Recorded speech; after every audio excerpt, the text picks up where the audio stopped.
thing we do when you turn it on is zero the XZ in the turret. We're on the zero return. We hit the turret one time. The turret goes ahead and indexes itself to its home position.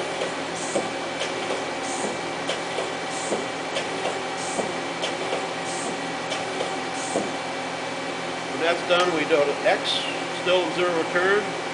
Push the button and we hold it until the X zero return light comes on. Then we go to Z, zero return, same thing, hold it until we get a zero return light in Z. Okay, now we have a turret index light on, we have a zero return in both X and Z.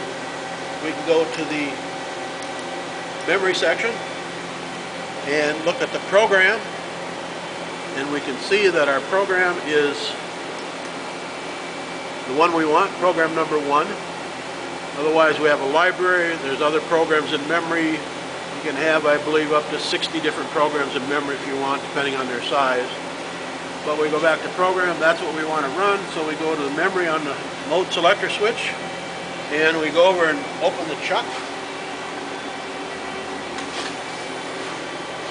Put a part in, chuck it up, and then we come over here and push cycle start.